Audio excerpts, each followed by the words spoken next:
ఇలా లేని సంతోషంలో బ్రతకడం మనం ఎన్ని రోజులు కాపాడుతుంది? కర్ణ, నా వల్ల మీరు ఈ వలలో చిక్కుకున్నారు. మీకు సంబంధమే లేని నన్ను కాపాడుతున్నారు. మన మధ్య లేని సంబంధాన్ని కాపాడుతున్నారు. తెగిపోతుందని తెలిసిన ఆ దారం మీదే అడుగులేస్తున్నారు. ఇదేది మీకు మంచితనం కాదు కర్ణ. దయచేసి మీ గురించి మీరు ఆలోచించండి. నేనిక్కడ ఎవరో కట్టిన ఇంటి నుండి నేనే కట్టుకున్న ఈ మాంగళ్యంతో వెళ్ళిపోవలసిన దాన్ని. కానీ దీనికి అంత కారణమైన తేజస్ని నేను ఇదంతా అనుభవించాల్సిందని తెలుస్తుందా? తను ఇలా నన్ను నడి వీధిలో వదిలిపెట్టిన తను తప్పు చేశాడని ఎందుకో నా మనసు ఒప్పుకోవట్లేదు. అన్ని విషయాల్లో ప్రాక్టికల్గా ఆలోచించాలనుకునే దాన్ని నేను నా విషయంలో తెలివి తక్కువ దాన్ని అయ్యాను. తెలివి తక్కువ కాదు నిత్య, ప్రేమ. నిజమైన ప్రేమ మాత్రమే నీతో ఉండడం సాధ్యం. ఏదేమైనా ఎంత దూరం వెళ్ళినా ఎక్కడున్నా నీ మనసు కోరుకునేది ప్రేమ, అంతే. అదే మీలో ఉంది. నేను ఈ నాటకాన్ని కొనసాగించలేని కర్ణ. నాకు ఇది ఏది వద్దు. నాకు నా తేజస్ ఒక్కడుంటే చాలు. జరిగిందంతా సర్దుకొని తనతో బ్రతుకుతాను. నేను తను లేకుండా ఉండలేకపోతున్నాను. నాకు తను ఒక్కడే కావాలి కర్ణ.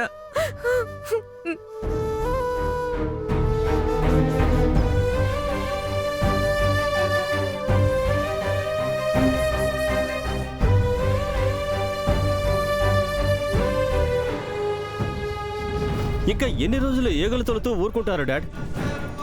వాడి మీద ఎన్ని వేడి నీళ్ళు పోసినా ఊరుకుంటాడు. కానీ ఆ నిధి నిత్యాల విషయంలో మాత్రం వాడు కుతుకుతుమంటూ ఉడికిపోతున్నాడు. మడతేసిన నాలిక ఎంత దూరమైనా సాగుద్దట. కానీ మీరు, ఏ కన్నా, నేను మీ నాన్నరా, నీకు నేనున్నాను, పట్టించుకోవద్దు అని మీరే అంటున్నారు. నేనది చూసి మూసుకొని కూర్చోవాలి. మీకు భ్రమ లేదా మీ పిచ్చిదానం చూసి నాకు భ్రమ? ఏది అర్థం కావట్లేదు. నీ భ్రమని దూరం చేసి నా ఉగ్ర రూపాన్ని ఎలా చూపించాలో నాకు క్లియర్గా తెలుసు. వర్షం పడాలనుకున్న వెంటనే నేల తడవదు డాడ్. ఉరుము, మెరుపు, పిడుగు, వాన అన్నీ చేరి మబ్బుల్ని చీల్చుకుని వాన పడితేనే భూమి తడుస్తుంది. నీకు నేను బాబునని గుర్తుంచుకో. నాకు బుద్ధి సూక్తులు చెప్పొద్దు. కర్ణ నా పిడికిట్లో ఉండాలంటే ఈ కరుణ కురిపించే నాటకం చాలా అవసరం. వాడికి ఎక్కడ ఎలా పాఠం నేర్పాలన్నది నాకు చెప్పక్కర్లేదు.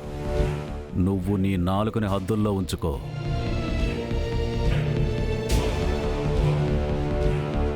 వెళ్ళండి డాడ్, వెళ్ళండి.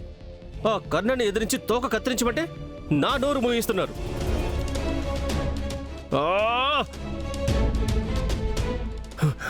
అమ్మ ప్రేమకి వాడే గొప్ప, నాన్న ద్వేషానికి వాడే గొప్ప. సూతకానికి, సంబరానికి ఆ కర్ణే కారణమంటే నాకు ఇక్కడ కాలిపోతుంది. ఏ కర్ణ, నీ జీవితం ఎప్పటికీ సరికాకూడదు.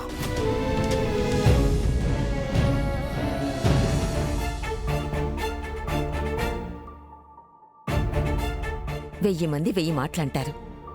అవన్నీ మనసులో పెట్టుకుని ఆలోచిస్తూ కూర్చుంటావా?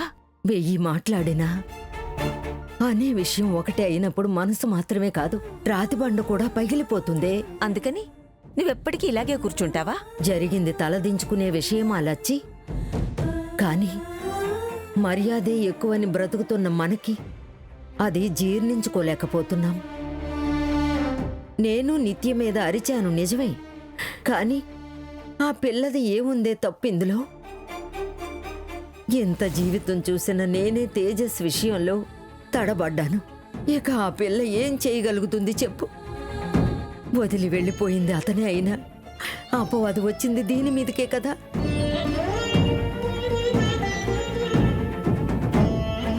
ఇవన్నీ కూడా ఇంకా ఎన్ని సంవత్సరాలు వినాలి చెప్పు? నేను జీవితం మొత్తం.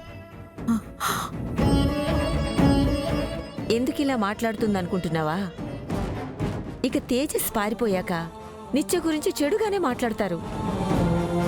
ఒకవేళ నిత్యానే లేచిపోయినా తేజస్ చాలా ఉత్తముడని నిత్య గురించి చెడుగా మాట్లాడతారు. జరిగే మోసాలకి ఆడదే కారణమనే మనస్థితి ఉన్నంత వరకు ఈ అపవాదులన్నీ తప్పవు. ఇంకో 20 ఏళ్లైనా అనడానికి వేరే మాటే లేకపోతే ఇదే మాట అంటుంటారు. ఒకవేళ నిత్యకి బిడ్డ పుట్టి దానికి పెళ్ళైనా ఇదే ఎత్తి పొడుస్తూ ఉంటారు. చూడు మేకజడా, లోకమంటే అంతే. మాట్లాడే వాళ్ళని మాట్లాడని, మన పాటికి మనం బతకాలని అనుకోవాలి. జీవితం ఒక రకంగా నది లాంటిది. కొన్నిసార్లు స్వచ్ఛంగా పారుతుంది, ఇంకొన్నిసార్లు దారిన ఉన్నవన్నీ చేర్చుకొని ప్రవహిస్తూ ఉంటుంది. ఇలాంటి వాటికి ఆలోచిస్తారా? ఏమైనా చివరికి చేరేది సముద్రానికి అని గుర్తుంచుకుంటే చాలు. ఏంటి, టీచర్ నీకు నేర్పించలేదా స్కూల్లో?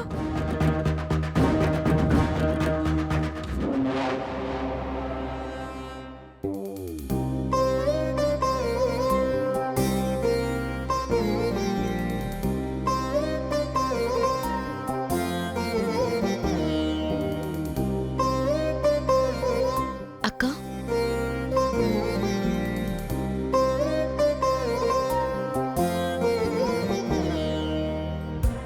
అంతా ఓకేనా? కానీ ఇదంతా ఎవరితోనూ పంచుకోలేకపోతున్నాను. ఇది నా మనసంతా తేజసే ఉన్నాడని ఎవరికైనా చెప్తే పిచ్చి అంటున్నారు నన్ను.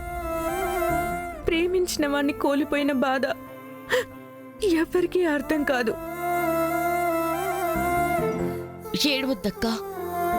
ఏడిస్తే ఏది సరవుతుంది చెప్పు. ఏం చేసినా ఏది సరికాదు.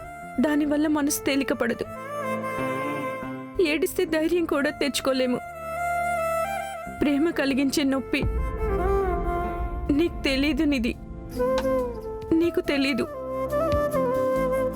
వద్దు, నీకిది తెలియదు కూడా. నేను అనుభవిస్తున్న బాధ నాతోనే ఆగిపోవాలి. నిన్ను కాటేయకూడదు.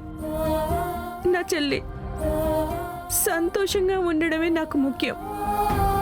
చూడు, నీ బాయ్ ఫ్రెండ్ని నువ్వు నాకు పరిచయం చేయకపోవచ్చు, కానీ నా పరిస్థితి చూసిన తర్వాత నీకెన్నో విషయాలు అర్థమయ్యాయి కదా. ఏ కారణానికి నా పరిస్థితి నీకు రాకూడదు. ఏదైనా ఆలోచించి అడుగు వేయాలి, సరేనా?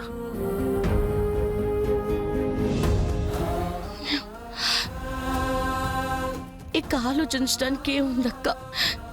నువ్వు పడుతున్న బాధే నేను అనుభవిస్తున్నాను.